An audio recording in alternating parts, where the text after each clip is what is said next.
Hello everyone, welcome in my YouTube channel Anita education.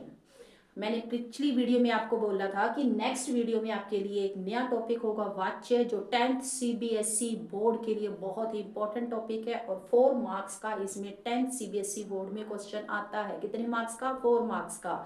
तो वाच्य आपके जो 10th सीबीएसई बोर्ड में कोर्स ए है उसके 4 टॉपिक आते हैं आपको। कौन कौन से? पहला आता है आपको रचना के आधार पर वाक्य भेद, जो हमने प्रीवियस वीडियो में कर लिया था। ये देख लीजिए जरा, रचना के आधार पर वाक्य भेद। अब हम लेके चलेंगे साथ साथ में 10th सीबीएसई बोर्ड, क्योंकि एग्जाम के दिनों में बच्चों को बड़ा स्ट्रेस हो जाता है, हम ये कैसे करें वो कैसे करें। तो शॉर्ट में आप इजी ट्रिक से हर चीज समझ सकते हैं।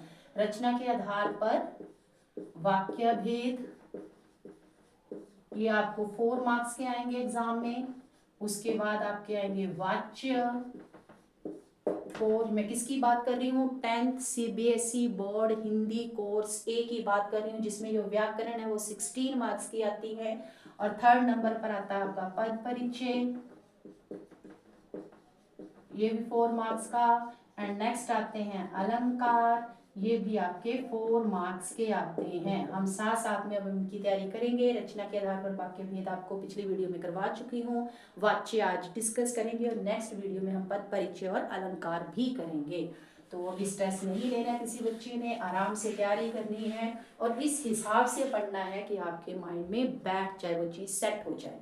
तो चलिए नेक्स्ट टॉपिक जो आज लेके आए हैं वाच्य। बेटा वाच्य का सबसे पहले जो मीनिंग होता है वो होता है बोलना। वाच्य मतलब बोलना, वाणी। इसका मतलब क्या हो जाएगा? वाच्य का मतलब बोलना या वाणी, ठीक है। या कथन, कथन भी कह लेते हैं कई बार, कथन मतलब कहना। तो इसकी जो डेफिनेशन क्या होगी? जब वाक्य में बोलने का विषय, लिख लीजिए साथ में, जब वाक्य में बोलने का विषय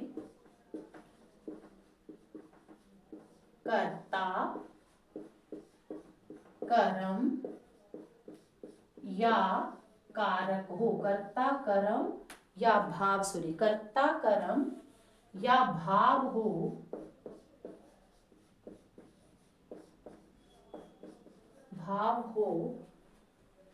तो वे वाच्य कहलाते हैं।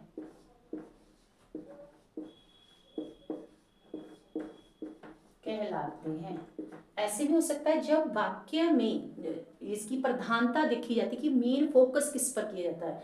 जब वाक्य में कर्ता कर्म या भाव की प्रधानता हो तो वह वाक्य वाच्य कहलाता है। अब फिर देख लीजिए, वाच्य मतलब बोलना, बोलने का विषय देखे जाएंगे। अभी भी मुझे पता आपको डेफिनेशन से समझ नहीं आया होगा, तो चलिए जब हम इसके भेद करेंगे ना तब आपको पता चलेगा, और एग्जाम में कैसे क्वेश्चन आता है हम वो डिस्कस करेंगे। वाच्य के बेटा मुख्य जो भेद है वो 3 है। वो किस पर है? जो मैंने अभी आपको बताया कि किन पर, कर्ता कर्म और भाव, इन पर फोकस है। तो इट्स मींस इसके भेद भी कितने हैं? 3। वाच्य के कितने भेद हो गए? 3। सबसे पहले है कर्तरी। कर्तरी मीन जो हमने कर्ता की बात की है, कर्तरी या कर्ता भी लिखा होता है इसे, कर्तृवाच्य। पहला क्या आ जाएगा? कर्तृवाच्य। कर्तृ जैसे वर्ड से ही पता है, कर्ता, कर्ता क्या होता है? सब्जेक्ट, जो काम को करने वाला है। जो वो आपका प्लूरल भी हो सकता है, सिंगुलर भी हो सकता है, आपका मेल भी हो सकता है एंड फीमेल भी हो सकता है, कर्तृवाच्य। अब इसके साथ साथ में हम डेफिनेशन भी लिख लेंगे। कर्तृवाच्य में क्या होती है? इसमें जब वाक्य में कर्ता की प्रधानता हो, कर्ता की प्रधानता हो तो वहां कर्तृवाच्य होता है। अब ये बोलेंगे क्या प्रधानता, क्या वो, अभी चलिए रुको, धीरे धीरे आपको स्टेप बाय स्टेप सब समझ आ जाएगा। जब वाक्य में कर्ता की प्रधानता हो तो वहां कर्तृवाच्य। अब देखिए वाक्य होता है, जो भी आप सेंटेंस करते हैं उसमें आपका एक काम करने वाला होता है, जो काम किया होता वो होता है, और जो जिस ढंग से किया होता है, तीन चीजें होती है, कर्ता, कर्म और क्रिया। अब क्वेश्चन लेते हैं, राधा खाना पकाती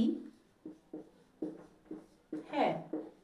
अब देखिए राधा कर्म है, सॉरी कर्ता है, सब्जेक्ट है ना, ये कर्ता ही हो गया, खाना कर्म हो गया, पकाती क्रिया हो गया, तीनों चीजें आ गई। अब देखिए राधा खाना पकाती है, अपने कर्त्री में किन बातों का ध्यान रखना है, कर्त्री में जब भी वाक्य होगा कैसे पहचान आएगी, आपको वो भी बाद में बताती हूँ कि सेंटेंस कैसे आते हैं एग्जाम में। इसमें पहचान होती है या तो आपकी सब्जेक्ट के साथ ने। अब कर्त्री, आपने कारक, हम प्रीवियस चल जाते हैं, कारक किए थे, कर्ता का क्या चिन्ह था, परसर्ग क्या था, ने, कर्ता ने, तो ये भी वही है, कर्त्री मतलब कर्ता, कर्ता का चिन्ह क्या होता है, ने। जब वाक्य में आपको ने या कोई भी चिन्ह नहीं मिलता है, जैसे राधा खाना पकाती है, यहाँ पे कोई चिन्ह नहीं है, हमें पता लग रहा है कि खाना कौन पका रही है, राधा पका रही है। जब हमें ये सीधा डायरेक्ट इससे पता चल रहा है, और ये जो क्रिया है आपकी, जब क्रिया कर्ता के अनुसार चेंज होती है, जब क्रिया है पकाती है, कि क्या है, क्रिया है, और ये क्या है, राधा क्या है, स्त्रीलिंग है, पकाती ये भी स्त्रीलिंग है, जब क्रिया आपकी राधा मतलब सब्जेक्ट के अकॉर्डिंग चेंज होती है, तब होगा कर्त्री। फिर से देखिए, कर्तृवाच्य मतलब कर्ता, जब जो क्रिया है वो किसके अकॉर्डिंग चेंज होगी, कर्ता के अकॉर्डिंग चेंज होती है, कर्ता की प्रधानता, तब बोलते हैं ना वहां पे किसकी प्रधानता होगी, काम की, सॉरी कर्ता की, सब्जेक्ट की। और जो क्रिया है, आप इस डेफिनेशन में ये भी लिख लेंगे, कर्तृ में क्या होगा, क्रिया किसके अनुसार चेंज होगी, कर्ता के अनुसार। जब क्रिया कर्ता के अनुसार बदलती है, जब उसके अकॉर्डिंग ही लगाई जाती है, तो वहां पे कर्तृवाच्य होता है। पहचान कैसे रखनी है, या तो ने होगा या आपका कर्ता पर ही फोकस होगा। अब राधा खाना पकाती है, ने नहीं है, लेकिन हमें पता है खाना कौन पका रही है, राधा, तो कौन सा है, ये आपका कर्तृ। या अगर ने लगाना, राधा ने खाना पकाया, सेम आ गया ना, राधा ने खाना पकाया, ने आ गया यहाँ पे, सेंटेंस एक ही है, राधा खाना पकाती है, ये किसमें, प्रेजेंट में, ये किसमें आ गया आपका, पास्ट में, राधा ने खाना पकाया, तो यहाँ पे ने होगा या फिर कुछ भी नहीं होगा। किसकी बात कर रही हूँ, कर्तृवाच्य की। फिर देख लीजिए, कर्तृवाच्य में कर्ता पर ही, जो कर्ता होता है, सब्जेक्ट होता है, उस पर फोकस किया जाता है। वाक्य में कर्ता की प्रधानता होती है, मतलब जो क्रिया है, प्रधानता मतलब जो क्रिया है वो किसके अकॉर्डिंग चेंज होगी, सब्जेक्ट के अकॉर्डिंग चेंज होगी। अब यहाँ पे अगर यह राधा तो स्त्रीलिंग है, अगर मैं नाम लेती हूँ राम, राम नाचता है, अब ये पुल्लिंग है तो यहाँ पे भी पुल्लिंग के अकॉर्डिंग चेंज हुआ। ऐसे तो नहीं लिखते राम नाचती है, मतलब यहाँ पे जो क्रिया है वो सब्जेक्ट के अकॉर्डिंग चेंज होगी। और पहचान क्या है, ने। आई होप अभी आपको समझ आ गया होगा। कर्तरी दोबारा से देख लेते हैं। कर्तरी जो पहले वाला है, कर्तृवाच्य में जब वाक्य में कर्ता की प्रधानता हो तो वहां कर्तृवाच्य होता है, इसमें ने परसर्ग लगा होता है, और क्रिया किसके अनुसार बदलती है, कर्ता, जो सब्जेक्ट को करने वाला होता है। ओके, सेकंड आ जाता है इसमें कर्म, कर्म वाच्य, कर्म आ जाते हैं इसमें। दूसरा भेद है हमारा कर्म वाच्य, तो दूसरा भेद क्या आ गया, कर्म वाच्य, कर्म मतलब काम करते रहो। तो जब वाक्य में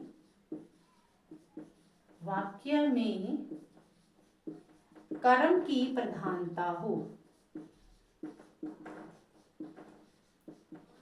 कर्म की प्रधानता हो, ओके, मतलब जो क्रिया है वो कर्म के अनुसार बदले, ये याद है, उससे आपको ध्यान रहेगा। यहाँ पे क्रिया कर्ता के अनुसार बदली, जहां पर क्रिया किसके अनुसार, कर्म के अनुसार चेंज होगी।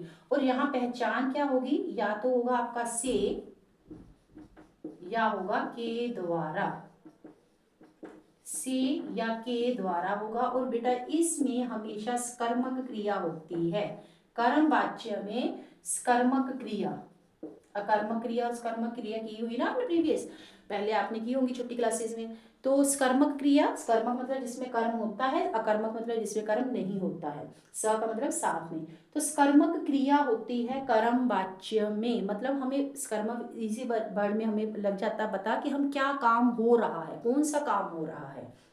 ओके, तो यहाँ पहचान क्या होगी, कर्म वाच्य। जब वाक्य में कर्म की प्रधानता हो, इसकी पहचान हमें से या के द्वारा कर्मक क्रिया होती है। इसमें जो भी आपका चेंज होगा, बदलाव होगा, क्रिया जो बदलेगी वो कर्म के अनुसार बदलेगी। अब इसमें एग्जाम्पल ले लेते हैं हम कर्म वाच्य में। लड़कियों द्वारा, यहाँ पे दिखाई दे रहा होगा आपको, लड़कियों द्वारा नृत्य किया गया। अब मैंने आपको बोला कि कर्म की प्रधानता, कर्म क्या है यहाँ पे, नृत्य, इसलिए यहाँ पे क्या है, कर्मक क्रिया, मतलब उसमें पता चलता है कि क्या काम हो रहा है। और यहाँ आपको क्या बताया, से या के द्वारा, द्वारा आ गया, लड़कियों द्वारा नृत्य किया गया, कर्मक क्रिया होगी, या यहाँ पे से या के द्वारा होगा, काम पता चल रहा होगा कि क्या किया। अब आपको बोला कि क्रिया किसके अकॉर्डिंग चेंज होगी, आपकी काम के अनुसार। अब लड़कियां क्या है, स्त्रीलिंग है, स्त्रीलिंग है ना ये लड़कियां। अब अगर यहाँ पे होता लड़कियों ने, लड़कियां नाचती हैं, लड़कियां नृत्य करती हैं, तो किसके अकॉर्डिंग होना था ये, इसके आपका जो कर्ता है, जिस कर्ता है, सब्जेक्ट के अकॉर्डिंग चेंज होना था। लेकिन यहाँ पे क्या किसके अकॉर्डिंग चेंज हो रहा है, नृत्य किया गया। नृत्य क्या है, कर्म, कर्म के अनुसार के चेंज हुई है क्रिया, क्रिया जो है वो नृत्य के अनुसार चेंज हुई है। अगर आपकी कर्ता के अनुसार चेंज होती तो वो कर्तृवाच्य होना था, लेकिन यहाँ पे कर्म के अनुसार चेंज हुई है, इसलिए यहाँ पे कर्म वाच्य है। अभी आई थिंक आपको समझ आ गया होगा, लड़कियां क्या है, फीमेल है ना, स्त्रीलिंग है। अगर यहाँ पे होता लड़कियां नाचती है, नाचती हैं, तब आपकी लड़कियां किसके अकॉर्डिंग, सब्जेक्ट के अनुसार क्रिया चेंज हुई तो कर्तरी हो जाना था। लेकिन इन्होंने बोला लड़कियों द्वारा नृत्य किया गया, जो भी किसकी सेंस आ रही है, पुल्लिंग की, पुल्लिंग क्या है, नृत्य, इसके अकॉर्डिंग चेंज हो रहा है। तो कर्म वाच्य में किसके अकॉर्डिंग चेंज होता है, जो कर्म होता है। नेक्स्ट तीसरा, तीसरा भेद है भाववाच्य। भाव और कर्म ना सेम, थोड़े से डिफरेंस है, इनकी थोड़ा सा ही फर्क है, वो आपने देखना क्या है। देखिए भाववाच्य में, इसमें भी आपकी पहचान से या के द्वारा, इसमें भी से होता है या के द्वारा होता है। डेफिनेशन क्या है, जब वाक्य में भाव की प्रधानता हो, भाव की प्रधानता हो। अब भाव, चलना फिरना, उठना, खाना पीना, ये सारे कोई ना कोई भाव होते हैं। अब इसमें अकर्मक क्रिया होगी, इसमें क्या होती है, अकर्मक क्रिया, मतलब क्या काम हो रहा है वो नहीं पता चलता, अकर्मक क्रिया। और मोस्टली ये निषेधात्मक, नहीं वाला, नेगेटिव वाले सेंटेंस होते हैं। ये इसकी पहचान बतानी हूँ आपको सारी। निषेधात्मक हमने किए थे ना, अर्थ के आधार पर वाक्य भेद में निषेधात्मक क्या होता है, नेगेटिव। भाववाच्य क्या है, इसमें भी से या के द्वारा होता है, प्रधानता किसकी होती है, भाव की होती है, और ये नेगेटिव होता है मोस्टली, और अकर्मक क्रिया होती है। अब अकर्मक क्रिया देखिए, लड़कियों द्वारा नृत्य किया गया। अब यहाँ पे पता लग रहा है नृत्य, ठीक है, यहाँ पे क्या है, ये कर्म हो गया ना। अब मैं बोलूं कि राधा से सोया नहीं जाता,